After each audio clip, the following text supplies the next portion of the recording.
একাদশ শ্রেণীতে ভর্তির নতুন নিয়মে পেমেন্ট করা যাবে বিকাশের মাধ্যমে। তো কিভাবে বিকাশের মাধ্যমে নতুন নিয়মে পেমেন্ট করতে হবে সেটি আজকে আমি এই ভিডিওতে দেখাবো। তো যারা এখনও আমাদের চ্যানেলে সাবস্ক্রাইব করেননি অবশ্যই সাবস্ক্রাইব বাটনে ক্লিক করে নোটিফিকেশন বেলটি অন করে রাখবেন যাতে আমাদের দেওয়া প্রতিটি আপডেট আপনারা পেতে পারেন। ঠিক আছে, তাহলে শুরু করা যাক। যদি একাদশ শ্রেণীতে ভর্তির জন্য নতুন নিয়মে বিকাশের মাধ্যমে পেমেন্ট করতে হয় তাহলে প্রথমে বিকাশে লগ ইন করতে হবে।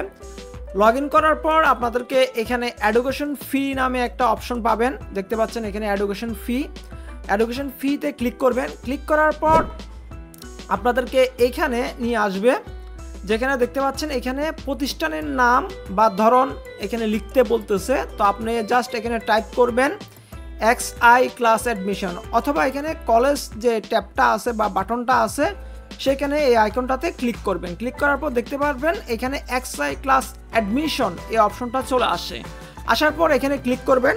ক্লিক করার পর আপনাদের এখানে অনেকগুলো অপশন আসবে। প্রথমে থাকবে বোর্ডের নাম, তারপর হচ্ছে পাশের বছর, কোন সালে আপনি এসএসসিতে পাস করেছেন, তারপর আপনার হচ্ছে রুল নাম্বার দিতে হবে যেটা হচ্ছে এসএসসির রোল নাম্বার, এবং হচ্ছে ফোন নাম্বার দিতে হবে। তবে এই মোবাইল নাম্বারটা অবশ্যই নিবন্ধিত থাকতে হবে এবং এই মোবাইল নাম্বারটা অবশ্যই আপনার অ্যাডমিশনের সময় দিতে হবে, অর্থাৎ একই রকম মোবাইল নাম্বার আপনি এখানে দিবেন। দেওয়ার পর পে করতে এগিয়ে যান এই অপশনটিতে ক্লিক করবেন। ক্লিক করার পর আপনাদেরকে এরকম একটা উইন্ডোজ দেখাবে যেখানে অর্থাৎ বিভিন্ন তথ্য এখানে দেখাবে, যেখানে তিনটি অংশ থাকবে, একটা হচ্ছে রুল নাম্বার, একটা হচ্ছে মোবাইল নাম্বার, একটা হচ্ছে শিক্ষার্থীর নাম। অর্থাৎ আপনার রুল নাম্বার আর মোবাইল নাম্বার দেওয়ার পর আপনার নামটা এখানে দেখাবে। আচ্ছা, আপনার যখন এই উইন্ডোজে আসবেন তখন এখানে স্ট্যাটাস নামে একটা অপশন আসবে যেখানে হচ্ছে আনফেড থাকবে। ফার্স্ট অফ অল আনফেড থাকবে, পর যদি আপনি কি পেমেন্ট করে ফেলেন তাহলে এখানে ফেড দেখাবে এবং এখানে টাকার পরিমাণ দেখাবে 150 টাকা। এবং পরের ধাপে যেতে ট্যাপ করুন, এই অপশনটিতে ক্লিক করবেন। ক্লিক করার পর আপনাদের এরকম একটা ইন্টারফেস আসবে যেখানে আবারও আপনাদের বিভিন্ন ইনফরমেশন দেখাবে এবং সর্বশেষে এখানে পিন দিতে বলবে। পিন দেওয়ার পর আপনার পেমেন্ট কনফার্মেশন চাইবে।